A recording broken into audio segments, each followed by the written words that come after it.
Tātad Rail Baltica. Tas ir tas milzīgais, ambiciozais projekts, kuram vajadzēja teju vai pārkreisēt Ziemeļa Eiropas karti. Bet kas notiek, kad šis lielais, skaistais sapnis par ātrgaitas vilcienu saskaras ar skarbo realitāti? Apskatīsimies! Viss sākas ar ļoti spēcīgu vīziju. Iedomājieties, mirdzošs, moderns ātrgaitas vilciens, kas bez jebkādas aizķeršanās savieno Igauniju, Latviju un Lietuvu ar pašu Eiropas sirdi. Tas ir kā simbols progresam, vienotībai un, protams, tam galīgajam pagriezienam uz rietumiem. Un šī vīzija, protams, daudzos rezonē. Kāds Reddit lietotājs to ir noformulējis diezgan tieši. Es sasodīti mīlu Eiropas dzelzceļu. Es gribu, lai to paplašina un uzlabo bezgalīgi. Tātad entuziasms par ideju savienot kontinentu ir milzīgs. Labi, tad kāda tieši bija tā grandiozā vīzija, kas slēpās aiz nosaukuma Rail Baltica? Savā būtībā Rail Baltica ir viens no visvierienīgākajiem infrastruktūras projektiem Eiropas Savienības vēsturēm. Runa ir par pilnīgi jaunu, 900 km garu dzelzceļu, un nevis parastu, bet ātrgaitas, projektēts ātrumam līdz pat 249 km/h. Tas savieno Baltijas valstis ar Poliju un kļūst par tādu kā mugurkaulu Eiropas transporta tīklā. Un te ir viena tehniska detaļa, kura ir milzīga stratēģiska nozīme. Vecais padomju laika sliežu platums ir 1520 mm. Eiropas standarts 1435. Rail Baltica būvē tieši pēc Eiropas standarta, un tas nav tikai par centimetriem, tā ir fundamentāla simboliska atvadīšanās no padomju mantojuma. Un ekonomiskais solījums, protams, bija milzīgs. Sākotnējās analīzes rādīja fantastiskus skaitļus – 6,6 miljardus eiro tiešos neto ieguvumos. Bet, ja skatās plašāk, tad kopējais pienesums reģiona ekonomikai varētu sasniegt pat vairāk nekā 22 miljardus eiro.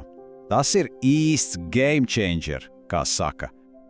Tomēr, kā jau bieži gadās ar lieliem sapņiem, ceļš no projekta līdz realitātei ir izrādījies diezgan bedrains, pat ļoti. Finiša līnija šķiet visu laiku attālinās. Sākumā bija doma, ka vilcieni sāks kursēt jau 2026. gadā, pēc tam šo datumu pārcēla uz 2030. gadu. Un tagad jaunākie ziņojumi liecina, ka daļa līnijas, īpaši Latvijas posmā, varētu nebūt gatava ātrāk par 2035. gadu. Un tad, protams, ir naudas jautājums. Budžets ir burtiski uzsprādzis. No sākotnēji lēstajiem 5,5 miljardiem eiro, tas ir uzkāpis līdz, uzmanību, 23,5 miljardiem. Jā, tas ir 4 reizes vairāk. 4 reizes! Lai kaut kā tiktu galā ar šīm problēmām, projekts ir dramatiski apcirpts, vismaz pirmajā fāzē. Sākotnējā 2 sliežu ceļu vīzija tiek aizstāta ar 1 sliedēm. Tas izšķiroši svarīgais Kaunas Viļņas atzars Lietuvā atlikts. Un lielās modernās stacijas Rīgā, tās pabeigs tikai daļēji. Un tas, loģiski, ir radījis pamatīgu spriedzi. Kā ļoti trāpīgi izteicās Igaunijas parlamenta deputāte Anastasija Kovaļenko-Kelvarta, būtībā mēs būvējam vairāku miljārdu vērtu dzelzceļu, lai nokļūtu no Tallinas līdz Latvijas robežai. Gaisā jūtam arvien lielāka vilšanās. Tātad, kā šis vīzijas pilnais projekts pēkšņi nonāca tādā kā ideālā problēmu vētrā? Šeit saskrējās vairāki faktori. Pirmkārt, sākotnējās izmaksu aplēses, būsim godīgi, bija pārāk optimistisks. Tad projekta apjoms auga, nāca klāt jaunas prasības. Un tad sākās masīvi ārējie satricinājumi. Inflācija Baltijā gandrīz 40% apmērā. Debesīs uzšāvās būvniecības un enerģijas cenas, globālās piegādes ķēdes tika traucētas un, protams, karš Ukrainā un tā ģeopolitiskās sekas. Un tomēr, neskatoties uz visām šīm problēmām, vienkārši pateikt viss atceļām tā īsti nevar.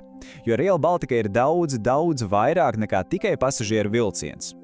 Paskatoties kartē, redzams, ka šī nav tikai vietēja līnija. Tā ir stratēģiska artērija, kritiski svarīga daļa no Eiropas Savienības Ziemeļjūras Baltijas transporta koridora.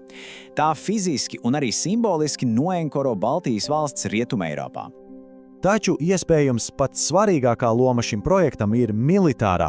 Kā norāda Eiropas politikas analīzes centrs, dzelzceļš ir labākais risinājums bruņutehnikas un cita smagā militārā aprīkojuma transportēšanai uz Baltijas reģionu.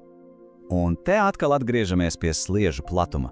Pašreizējā atšķirība ir milzīgs šķērslis, kas bremzē NATO spēku un smagās tehnikas pārvietošanu.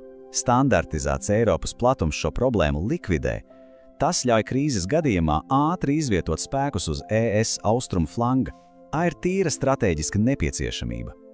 Un tas viss nostāda Rail Baltica tādās ļoti sarežģītās krustcelēs starp grandiozajām ambīcijām un problemātisko realitāti. Sanāk, ka šim projektam ir divas konkurējošas identitātes. No vienas puses tas ir vitāli svarīgs ģeopolitisks savienojums, militārās mobilitātes rīks un galīga atvadīšanās no padomju pagātnes. No otras puses tā ir 23,8 miljardus eiro vērta azartspēle, kas ir pārpilna ar kavēšanās, izmaksu pārsniegumiem un ir tikai ēna no sākotnējās grandiozās vīzijas. Lūk, te arī nonākam pie tā lielā galvenā jautājuma, vai ne? Kā kaut kas var būt vienlaikus absolūti nepieciešams no strateģiskā viedokļa, un tajā pašā laikā potenciāls baltais zilonis, dārgs, problemātisks projekts, kas varbūt nekad īsti neatmaksāsies. Tieši ar šo sarežģīto dilemmu šobrīd sadzīvo Rail Baltica.